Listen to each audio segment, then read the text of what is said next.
To this evening, speaking to you about their run for lieutenant governor, sent along this little snippet, and I'm just going to read it directly. You can go ahead and keep it simple. Our four-term representative and next lieutenant governor of Texas, Representative Vikki Goodwin.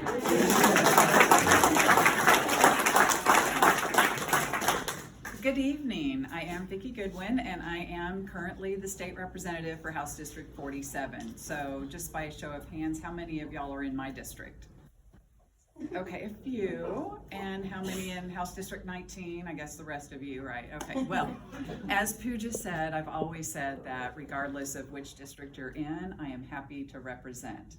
And I am looking forward to representing all of you and all the people across the state of Texas as Lieutenant Governor. You know, I've come out and talked to y'all a few times, so I know many of you, or at least have met many of you at least once. So I wanted to tell a little story. Anyone interested in how my trip with 50 of my best friends went to Chicago? So I have to say, you know, from looking at it from the outside, maybe it seems like it was an easy thing for us to all get on a plane and go to Chicago, but let me tell you, it was not, because we knew there were penalties. You know, many of us were actually on the 2021 quorum break when we went to Washington, D.C. to stop the bad election bills. And after that, the Republicans were really unhappy. And so they changed the rules. They said, we don't want those Democrats to do another quorum break, so we're going to implement fines of $500 a day per member to make it harder for them to leave. And anyway, we had to take that into consideration, but we knew that the fact that Trump was saying he was entitled to 5 additional Republican congressional seats was just wrong. And we couldn't stand for that. We knew that we weren't going to be able to stop it forever, because in order to stop it, we'd have to stay out till like December. And trust me, we got letters from people, they're so sweet, saying, we want you to stay in Chicago till December. Just not realistic when many members have parents or kids that they are caregivers for. Now, I'm fortunate, I guess, in the fact that my kids are grown and my parents are deceased, unfortunately. So I don't have anyone I'm responsible for except for my husband. And so it was easier on me. Also, because I'm planning on running statewide, I had already kind of put aside my work for the time being. So it was easy for me to leave, and it was really hard for me to come back from Chicago. But just a little story. So we stayed at the Q Center, which is a corporate training center. And when we drove in, there was a guard at the gate, and it seemed really secure, and we felt really safe. Now, I'm a walker. I like to get up in the morning and walk a couple of miles. So I got up in the morning and I start walking, and there's this beautiful river right next to the property. But I'm told we're on acres, like tens of acres, I forget how many. So I thought I would be on the property the entire time I took my walk, and I would feel nice and safe and secure. But as it turns out, as I'm walking along, all these teenagers come walk in the opposite direction, like a high school class. And I was like, this must be open to the public. Like anyone could have come onto the property. So I didn't feel quite as safe after that. And then we had a bomb scare. So early in the morning, we get this over the intercom telling us we had to get up and get out of our rooms and exit the property. And so it was a little anxiety creating with us, but it turned out to be false. There was no bomb. We went back in and we thought, okay, we're gonna calm down. We're gonna stay here. Oh no, the hotel people did not want us there. They did not want a bunch of Democrats with targets on their backs in their hotels. So we had to leave. Anyway, quite an adventure. We ended up being in 3 different hotels, because the second hotel we went to, it was soon discovered where we were once again. And so in the 3rd hotel, they said, please do not take pictures of the carpet, because people can identify what hotel you're in based on the carpet or the wall coverings, things like that, because the hotel chains tend to use the same ones. And so we became smarter after that. But we also met with governors of other states. I went to New York, some other members went to California, others went to New Mexico, and of course we were staying in Illinois. We got to meet with all the governors. And in New York, Governor Hochul was very kind. She said, I am going to work on creating a new map that draws more Democratic seats if Texas goes forward with drawing Republican seats.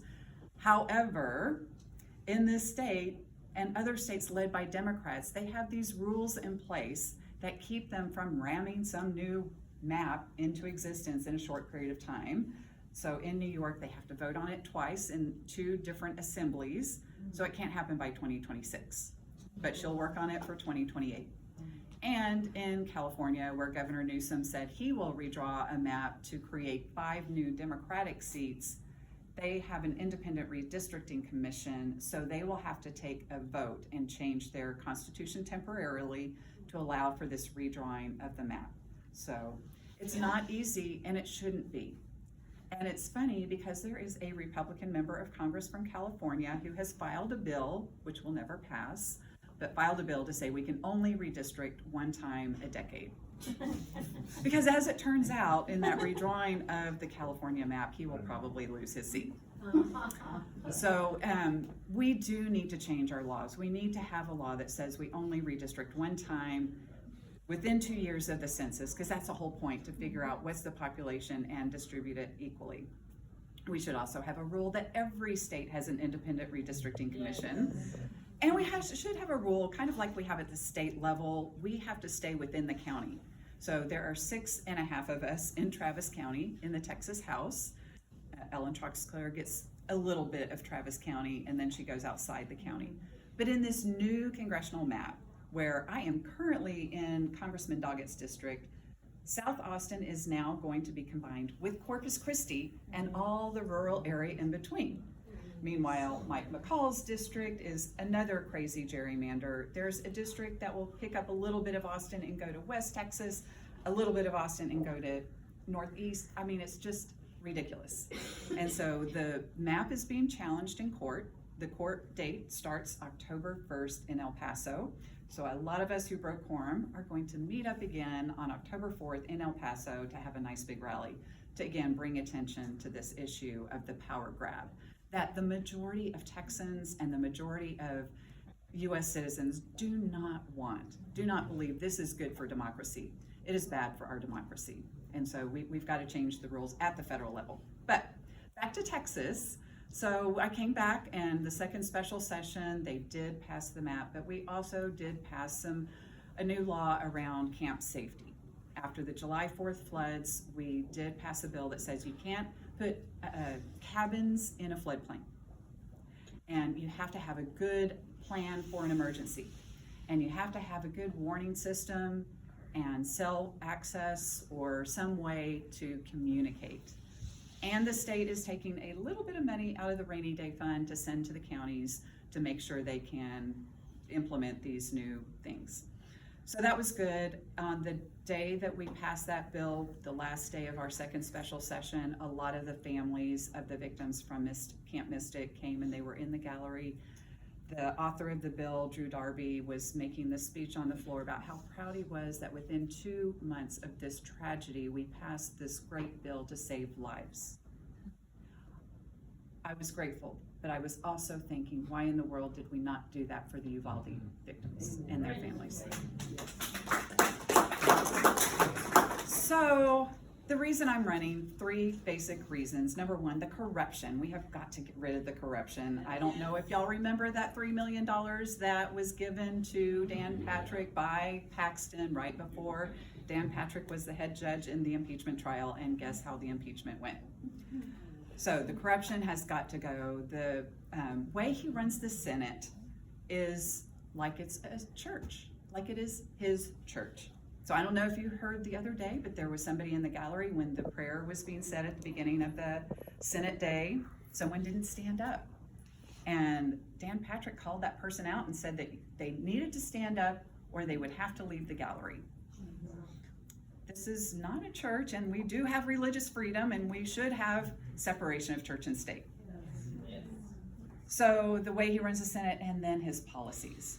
So vouchers, bad for Texas, bad for our schools. When I am lieutenant governor, I will bring that $1 billion And it will grow if I'm not there, but I will bring that $1 billion back into our public schools because that's where it belongs.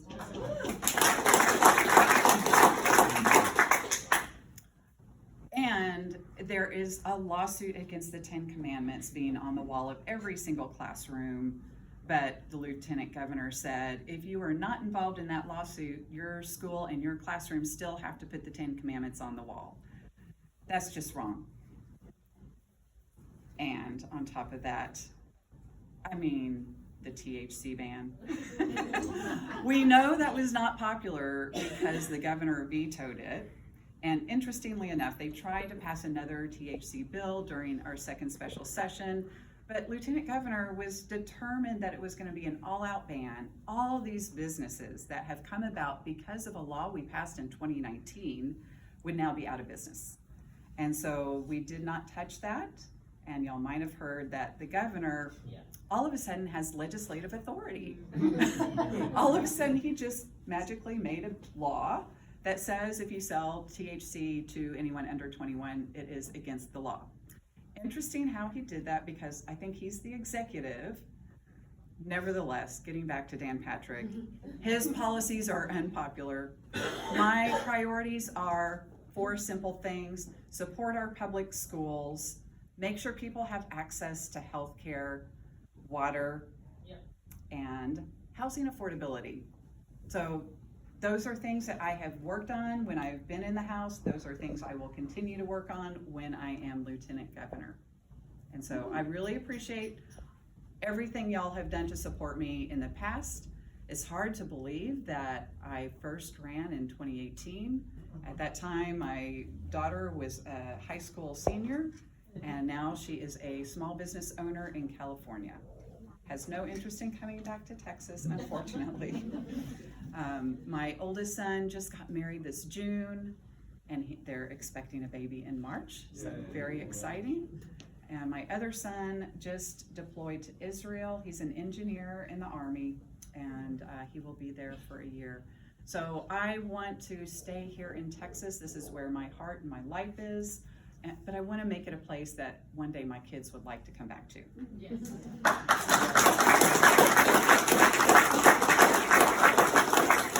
Y'all just remember, a Goodwin for Texas. Thank you.